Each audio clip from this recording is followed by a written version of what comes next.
What's happened, mate? Coming up in this episode, I get stuck in a ditch, and me and Dwayne have a bumper night playing Jack in the Box with just one or two foxes. This is Team Foxer. Well, boys and girls, that's dedication for you. We start this evening's session in a place myself and Dwayne had been to in a previous foxing video where we'd seen plenty but only managed 2. So we knew the foxes were here and we were quite keen to get them on the deck as they were quite near to where a lot of the drives were for this pheasant shoot. Using the Recon sticks, the Hike Micro Raptors along with my trusty Tikka rifle, we've got all the kit, we now just need the foxes to play ball. First thing I'll do after arriving on stand is have an initial scan and lip squeak. Lately the lip squeak has been my most productive call, especially with young foxes out honing in their hunting skills in stubble fields. But just like last time, though we got off to a slow start, the thermal spotter and scope are able to ID foxes at 400 plus yards, no problems, but nothing was really giving us a reaction we wanted. It wasn't until the 3rd or even 4th stand did we finally get the reaction we were looking for. The shot here in this video clip is perfectly safe, and before anyone says, I'm actually shooting downwards and knowing that the barn behind this fox is surrounded by a 4-foot bank of earth, is made of brick, and it's also full of potato chitting trays.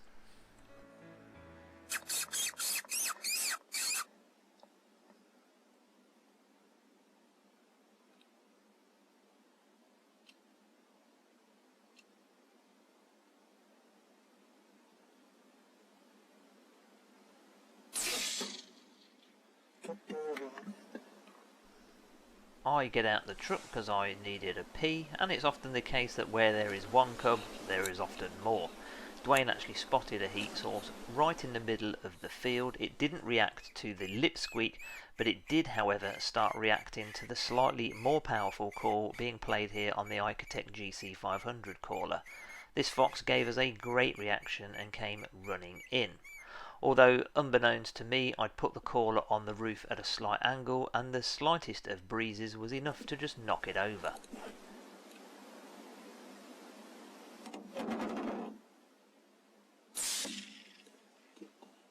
The caller fell over. Before we take a closer look at those foxes, coming soon and not to be missed on the channel, I find myself and Dwayne a little ratting to be had in one of my farmer's sheds. Well, this time in the morning the other week was only just packing up foxing. Yeah. Now going goose shooting. And the video I'm most excited about bringing you guys, an unbelievable 1st of September day on the geese. Truly one not to miss. Make sure you're subscribed. Meanwhile, back at the foxing. Well, that was the result, Mr. Cross, wasn't it? Yeah, it was. Pulled into the field next to the game cover, and little old Charlie up that end somewhere. Just give it a squeak straight up this track, and then got out, because where there is one cub there is usually more, onto the You have to relieve yourself, didn't you? yeah, I did need a pee, onto the trigger sticks, and another one come bounding across the field. So we'll go over and see what flavour those are. I'll pick up this second fox first, because it's lying just up here. Wasn't far away at all really from the trucks over there. Just over 100 maybe. Super stable off the sticks, of course. Didn't need to stop it with an oi, because the caller fell over on the roof. Sort of did the job for me. A little vixen actually, rather than a cub. Little boy. Little boy cub. It's a little boy cub. Yeah. Decent tail. Yeah, in good nick. Was in good nick. We've seen. How many have we seen? 4 or 5? Yeah. It's not having a call tomorrow. No, these two did though. Yeah, yeah.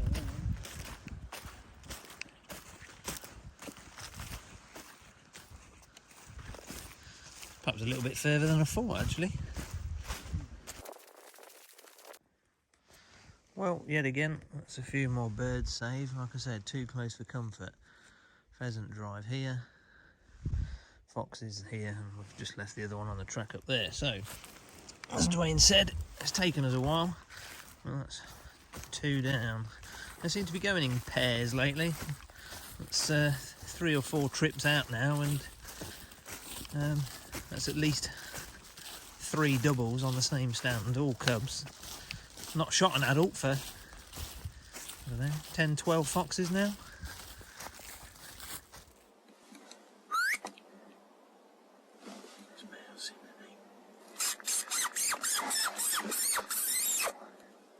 I can't see how far it is, it looks like a fair way. As we pull into stand number 4, I'm actually out of the car window here, but because the fox is walking left to right, he simply goes too far for the amount of movement that I have. Dwayne's actually thinking I'm already looking at a different fox, so there's a bit of commotion as I think he's talking about this one, but there's actually another fox to the left. I can't quite get comfortable enough on the door, so I have to actually get out of the car and go across the bonnet. You see it? Got that left. There. Right the way down. He's Wilson. Oh yeah.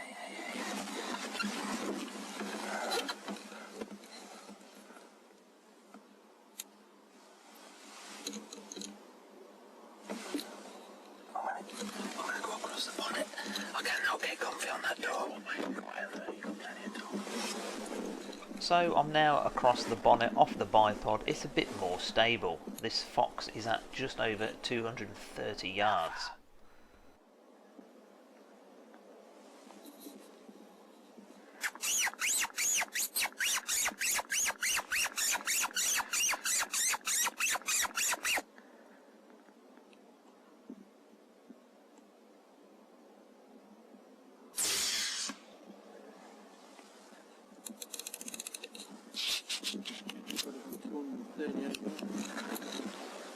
The other one, seemingly not too fazed by all of the noise, had moved a little further away, but having just shot that one at some distance, I aimed a little bit higher and took that one down as well. Lovely shot.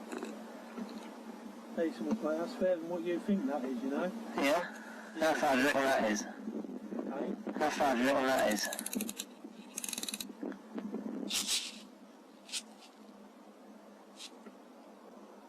I reckon it's 282 yards. 282.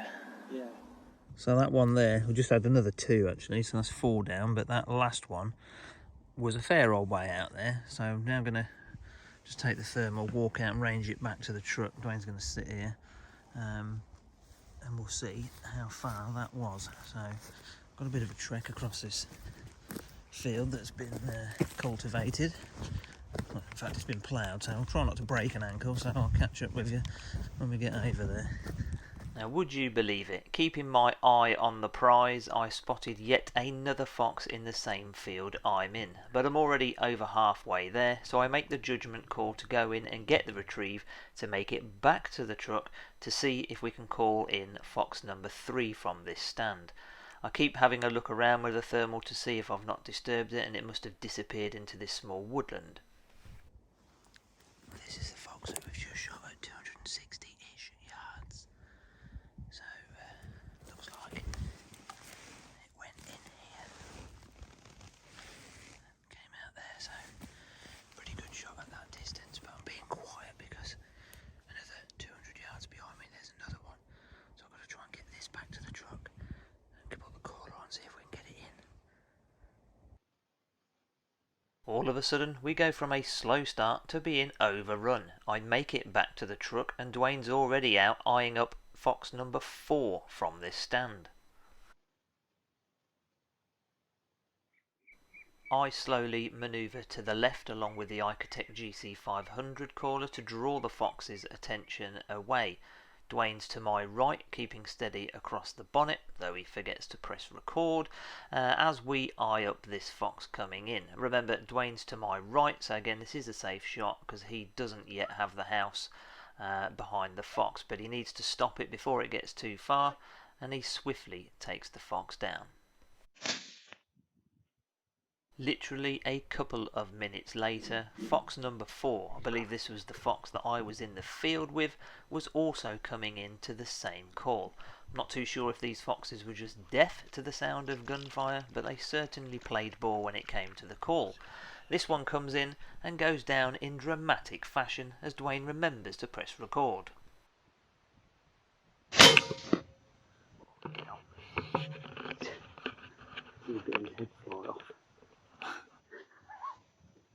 Indeed, something went flying off that fox, slowed down here, filmed through my raptors. That piece of flesh must have travelled 35 feet or more.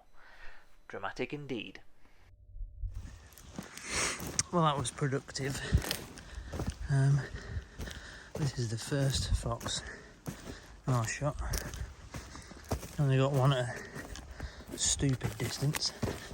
And there's another one in the field and I picked that up. So I waited to retrieve this one. And then, bugger me if we didn't see some more.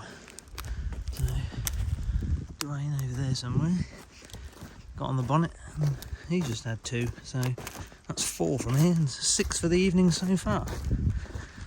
Bumper evening. I've just left mine on the path up there. And this one's Dwayne's one. With a cub. I thought I'd leave something fly off. And yeah, Jesus.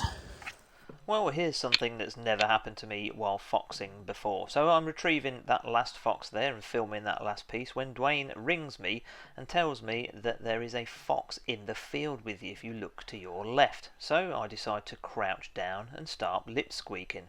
To my surprise, the fox comes quite close. It's actually around 30 or so yards from me as Dwayne records it through his thermal scope, and I happen to get some great footage, including the shot through my Raptor binoculars.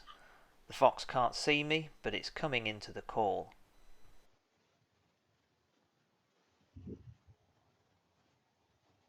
Now, understandably, Dwayne is a little cautious about taking the shot, but I trust him and his abilities implicitly, and with this fox still being a good 30 plus yards away from my location, I'm perfectly happy for him to take the shot, so I give him the go-ahead.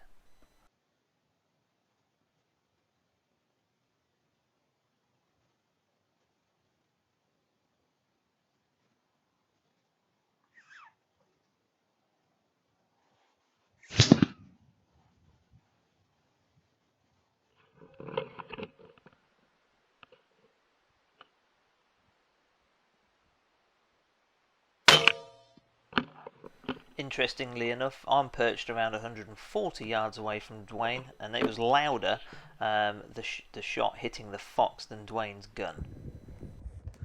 Well, there's a first. I'll just pick this messy one up, and Dwayne rang me and said, look to my left. The other cub that was miles away to begin with, in the same field as me again. So I crouched down, squeaked it in, and Dwayne just shot it, as you can see. Interesting, actually, because I'm 140 yards away from Dwayne, so this fox wasn't very far away. And wasn't a very loud bang from this distance.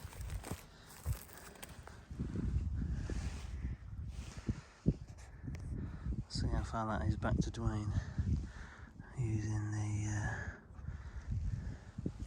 Hick Micro Raptors.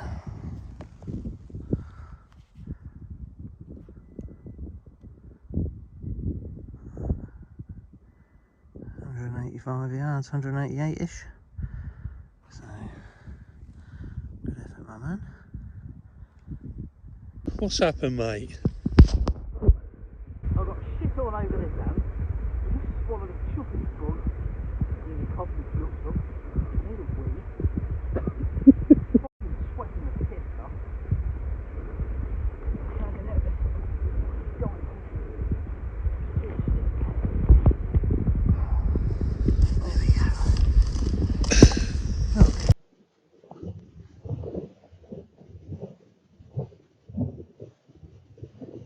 Dwayne's actually gone out and fetched one that.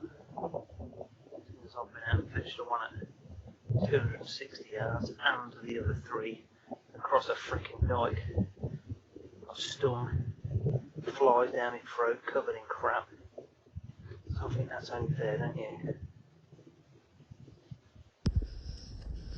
So while Robin's finished chewing on his wildlife that he swallowed and fetching those 3 foxes, I think it's only right I come and fetch this one. Oh, looks nice fox. Real pretty fox. Yeah, what is it? Vixen.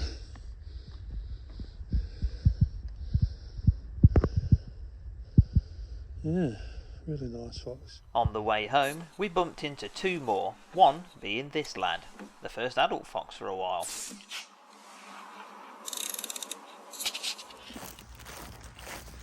Well, would you believe that is number 9 for the evening? That wasn't far away at all, that one. We're on our way back to Dewayne's. Might as well just check the last couple of local farms, he says. We had number 8, didn't get that one on film. And then Bosch. Number 9 rocks up. It's nearly 3 o'clock in the morning, so we have had one hell of a session. That's a lump of an animal. A bit of a chewed tail, so it's obviously been around some cubs, but that's an old timer. Oh yes, indeed, that is an old timer. Got a dog at that size. Yeah. So, there we go. Number 9.